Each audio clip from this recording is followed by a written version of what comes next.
បាទជំរាបសួរពុកម៉ែបងប្អូននិងប្រិយមិត្តទូទាំងសកលលោកបាទថ្ងៃនេះដែរខ្ញុំបាទសូមនាំអារម្មណ៍ពុកម៉ែបងប្អូនទាំងបាទឲ្យមកស្គាល់នៅថ្នាំឫសឈើមួយយ៉ាងនេះ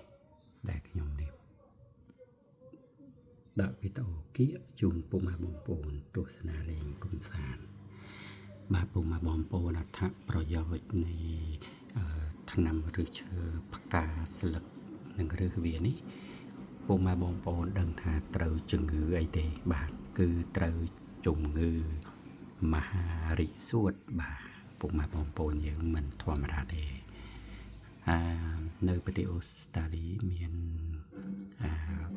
បងស្រីម្នាក់គាត់អាយុច្រើនហើយគាត់ទៅពិនិត្យពេទ្យ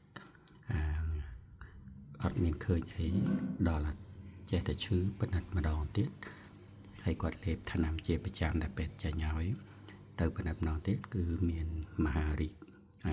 សួតបាទដំណាក់កាលទី4ដែលអស់សង្ឃឹមធ្វើឲ្យគាត់មិនសប្បាយចិត្តបាទក៏ប៉ុន្តែពេទ្យគេមិនឲ្យអស់សង្ឃឹមឲ្យយកគាត់ប្តីគាត់យកទៅដើរលេងអញ្ចឹងហើយគាត់បានជួបប្រទះនៅថ្នាំឫសឈើមួយប្រភេទនេះបាទមិនដឹងថានៅស្រុកខ្មែរយើងមានអត់ទេបាទក៏ប៉ុន្តែនៅប្រទេសអូស្ត្រាលីមានដោយកន្លែងខ្លះសម្បូរកន្លែងខ្លះមិនសម្បូរបាទហើយបងស្រីគាត់ឮតពីគេដែរទេបាទថ្នាំនេះបាទពុកកាយស័ក្តិសិទ្ធិណាហើយវាត្រូវខាងជំងឺច្រើនមុខហើយតែបើបងប្អូនណាមានដំណាក់គាត់មានដល់ដំណាក់កាលមហារីកសួតដំណាក់កាលទី4ផងគាត់ញ៉ាំទឹកញ៉ាំផ្កាឬឈើនេះហ្នឹងហើយគឺជាឥឡូវជាដាច់តែម្ដងទៅមើលអត់ឃើញទេបាទពុកម៉ែបងប្អូនបាទអញ្ចឹងអ្នកដែលមិនមានមហាចាំដល់មានពេលមានមហារីកអញ្ចឹងមហារីកសួតអីអញ្ចឹងទៅផឹកគឺមិនល្អទេបាទអញ្ចឹងថ្នាំពេទ្យយើងកុំចោលអានេះឬគាត់និយាយផ្ទាល់ណាហ្នឹងហើយពុកម៉ែបងប្អូនមើលនេះមើលឬបាទខ្ញុំអត់មានទេក៏ប៉ុន្តែខ្ញុំយកមកលាងទឹកឲ្យស្អាតដូចខ្ញុំចឹងមកបាទលាងទឹកឲ្យស្អាតហើយពុកម៉ែបងប្អូនយកទៅហាលហើយពេលល្ងាចឡើងកុំឲ្យត្រូវទឹកម្សៅហើយយើងយកទៅហាលទៀតឲ្យវាស្ងួតរួចហើយពុកម៉ែបងប្អូនចាប់វាមួយដៃមកហើយដាក់ទឹក1លីត្រដាំរំងាស់វាបាន15នាទីហើយចាំរៀងអ៊ុនយើងយកមកទទួលទានបាទពុកម៉ែបងប្អូនកុំចោលណាហ្នឹងហើយអ្នកអត់ឈឺក៏ត្រូវតែផឹកដែរបាទហ្នឹងហើយពុកម៉ែបងប្អូនជឿក៏ធ្វើបើមិនជឿក៏ឲ្យទៅចោះបាទថ្ងៃនេះការចែករំលែកបាទ